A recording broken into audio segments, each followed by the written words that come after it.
Good morning, YouTube. This is Trucker Todd, and today I want to talk to you about Roberts Truck Center, specifically the one in Lubbock, Texas. So I went there right the day after Labor Day is when I went there, and I had some issues with the truck. Number one issue, the air conditioning had quit working, and for some of you that's seen the earlier videos, you've seen the heck I went through. I was trying to get back to Lubbock because I was out in California. They said it's going to take at least a week before we can look at your truck, and I didn't want to sit in a hotel for a week. I thought, well, if I've got to sit somewhere, I'll go home and sit. But anyway, the first issue, like I say, was the air conditioner, and it was a rough trip coming across Arizona and New Mexico with no air. It was 107. I thought I was going to die. But anyway, that was the first issue. Second issue, the CB wiring where you plug your CB in was not working. I did figure it was a fuse, but there's multiple fuses all over this truck and I didn't have a clue where it was. I did take the panel off over on the passenger side and look, and the CB fuse in there was fine. I did look up behind the wiring for a fuse. I didn't see nothing back there, so they fixed that as well.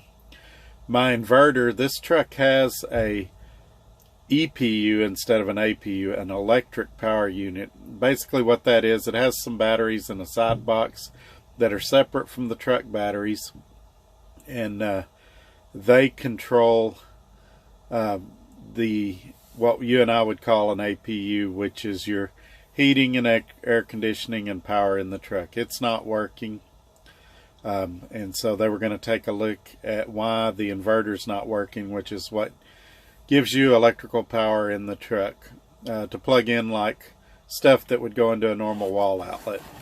So anyway, they check out the air conditioner, and the compressor clutch is really loose, starting to come off, so they replaced that.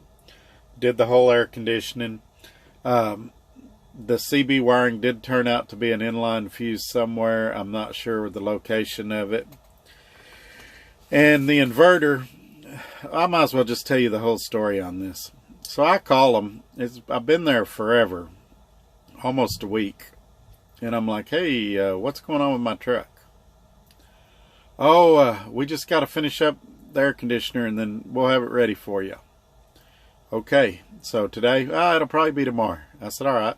So I called the next morning around 11 o'clock, and they said, oh yeah. I said, all we got to do is finish the paperwork. Give us about an hour and come get it. So I took a lift up there. I get there, they don't have it ready. And before I go any further, let me say this. I used to be a service writer, so I was a service writer for about a year and a half, so almost 2 years actually. And so I worked at a Toyota dealership and then for a shop as well outside of the Toyota dealership. So I've done service writing. I understand what they have to go through and what they do. But the service writing department here is very weak. They're friendly, but they're not knowledgeable. Let me tell you what I mean. So they tell me wait an hour or so and I will have the paperwork ready. I waited like 2 or 3 hours, took a lift up there. Oh, we don't have it ready yet. So I said, all right, at least tell me what was going on with it. What'd you find out about the AC? Well, we had to replace everything. Okay, great. What'd you find out about the CB? Well, it was an inline fuse somewhere, but we don't know where. All right, okay, as long as it's working, I don't care. What'd you find out about the inverter? We didn't know anything about the inverter. Yeah, you did. So they look at their paperwork. Oh, yeah, we did look at it. We didn't have a chance to look at it. It was on our notes, but we just missed it. All right, mistakes happen. So I'll leave it there another day so they can look it over. I come back the next day. What'd you find out about the inverter? It's not working. I knew that. That's why I brought it to a shop. Did you fix it? No, we didn't fix it, but we pushed the breaker fuse in and it popped back out, so We determined the inverter's bad. I knew it's bad. That's why I brought it to the shop. So here's where we're at with them. I brought the sheet here, the receipt, for just the AC repair, $19.54, for checking out the inverter, $298.20. Now they do say that they charge the batteries and they clean the wiring, so maybe that's some of that, but they didn't fix it. That was another thing. I asked the service writer. She said, oh, we charge the batteries. I said, well, I just came back from California. The batteries should be charged. What'd you charge? The truck batteries or the EPU batteries? So her and the service manager disappear for about 15 minutes and come back. And their answer is, we're pretty sure that we checked the EPU batteries. We're pretty sure. I said, that's not good enough. So then they disappeared for a little bit. They come back. Oh, we cleaned the cables. That's what we did. That's what we did. At this point, I realize I'm dealing with incompetence and it's pointless to argue with them anymore. So I said, okay, I just want to get it out of here. And in my mind, I'm thinking I'll take it back to Milwaukee where I got it and let them fix it. And that's upcoming. I'll let you know how that works out. But anyway, that was $298.20. Now I'm going to stop the video right here and show you what the control panel for the inverter looks like and everything. And then I'll come back and I'll tell you what this total bill was and where we stand now. So the controls for this inverter are right here. It's a Cooper Busman. And I'm not going to show the actual inverter because it's up under the bed and I got a bunch of junk under there and it's hard to get to. But that's what it looks like. And just like that, I'm back with you. So the total for the repairs and lack thereof repairs, $2633.55.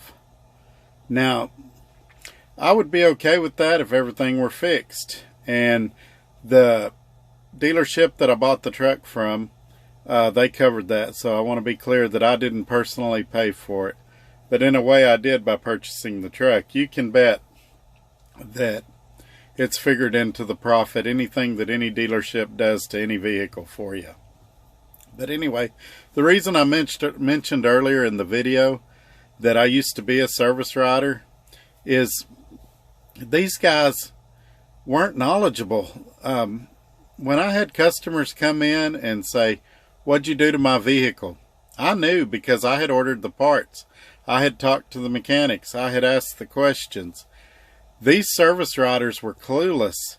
And even the service manager, at one point they were like, we talked with you about this yesterday. And his comment was right in front of me, yeah, but I have a lot of trucks. I get them all confused. Now that may be true. And there was times I got vehicles confused.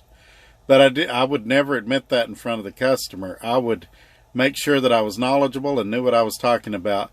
And while I think the service department themselves are pretty good, I blame this on the service writers. They didn't follow up. They didn't pay attention to detail.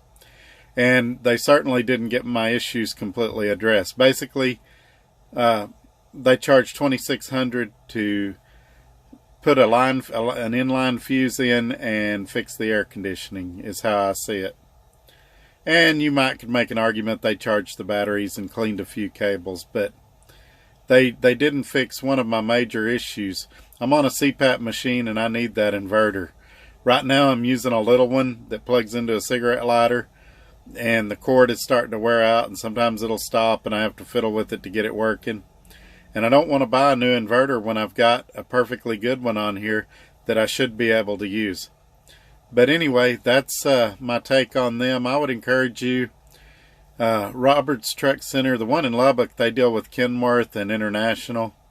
But they have dealerships associated with them all over the country. And I would encourage you, if you're going to have them work on any of your vehicles, to get online and read some reviews about them before you use them. Because Roberts Truck Center in Lubbock had some good reviews online, but Maybe I just caught them on a bad day or something, but they were not good this time, and I was disappointed. But don't forget to like and subscribe. Share this video with others that, you know, may be looking for a truck shop or things along that line, so they know what to at least look for and expect when they go there. And I've got a whole lot more videos coming out. I've been working like a dog lately, so I hadn't been putting them out. But there's a lot more coming, so like and subscribe and click that bell notification so the next time I put one out there, you'll see it. All right, until next time, have a great day, guys. Bye.